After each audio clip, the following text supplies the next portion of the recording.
Hello viewers, welcome to తాస్ kitchen. ఈరోజు మీకు చూపించబోయే రెసిపీ రాయలసీమ స్పెషల్ చారు అండి. ఇది పల్లెలతో చేస్తారు. ఈ రెసిపీ చాలా టేస్టీగా ఉంటుందండి. మీరు కూడా ట్రై చేయండి. ముందుగా మనం పల్లీల్ని వేయించుకొని దాని మీద ఉండే పొట్టంతా తీసేసి మిక్సీ జార్లో ఆ పల్లీలన్నీ యాడ్ చేసి వెల్లుల్లి ఉంటాయి కదండి, ఒక 5 to 6 వెల్లుల్లి యాడ్ చేసి గ్రైండ్ చేసుకోవాలి. తరువాత ఒక ప్యాన్ తీసుకొని అందులో ఒక 2 టేబుల్ స్పూన్స్ వరకు ఆయిల్ యాడ్ చేయాలి. ఆయిల్ యాడ్ చేసిన తర్వాత పోపుకి మనం జీలకర్ర, రాగులు యాడ్ చేయాలి. తర్వాత ఆనియన్స్, కట్ చేసుకున్న ఆనియన్స్ యాడ్ చేయాలి. కరివేపాకు యాడ్ చేయాలి.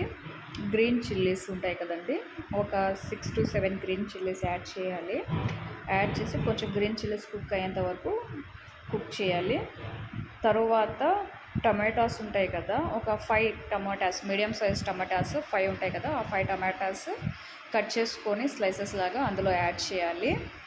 రుచికి సరిపడా ఉప్పు యాడ్ చేయాలి, ఎందుకంటే టమాటాస్ త్వరగా కుక్ అవుతాయి. టమాటాస్ యాడ్ చేయగానే మనం సాల్ట్ యాడ్ చేస్తే ఆ టమాటాస్ కుక్ అయ్యేంత వరకు బాగా కుక్ చేయాలి. మీడియం ఫ్లేమ్ మీద కుక్ చేయండి, ఒక 5 to 6 మినిట్స్ వరకు. తర్వాత చింతపండు మనం నానబెట్టుకోవాలి. నానబెట్టుకున్న చింతపండుని రసంలాగా ప్రిపేర్ చేసుకోవాలి, గుజ్జు తీసేసి. ఇప్పుడు టమాటాస్ అన్నీ కుక్ అయ్యాయి అనగా ఒక 1/2 టీ స్పూన్ పసుపు పొడి యాడ్ చేయాలి. తరువాత మనం గ్రైండ్ చేసుకుని పెట్టుకున్న పౌడర్ ఉంది కదా, ఆ పౌడర్ యాడ్ చేయాలి. యాడ్ చేసి పౌడర్ అంతా బాగా అందులోనే కుక్ అవ్వాలి.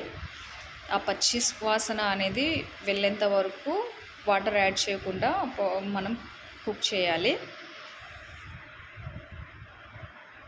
ఒక 3 మినిట్స్ వరకు, 3-4 మినిట్స్ అలా కుక్ చేసిన తర్వాత ముందుగా మనం ప్రిపేర్ చేసుకున్న చింతపండు రసం ఉంటుంది కదా, ఆ వాటర్, టామరిన్ వాటర్ అందులో యాడ్ చేయాలి.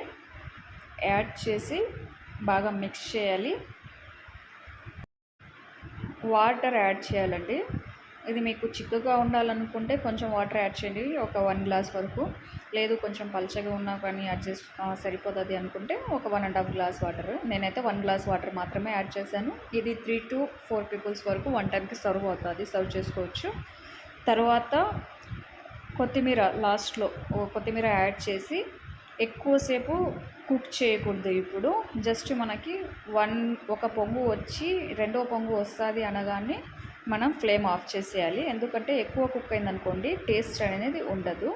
ఇప్పుడు రెడీ అండి, మీకు ఇష్టం ఎంతో రుచికరమైన పల్లీల చారు. ఈ వీడియో మీకు నచ్చినట్టయితే నా ఛానల్ని లైక్ అండ్ సబ్స్క్రైబ్ చేయండి. Thank you for watching. అలాగే మీ ఫ్రెండ్స్కి కూడా షేర్ చేయండి.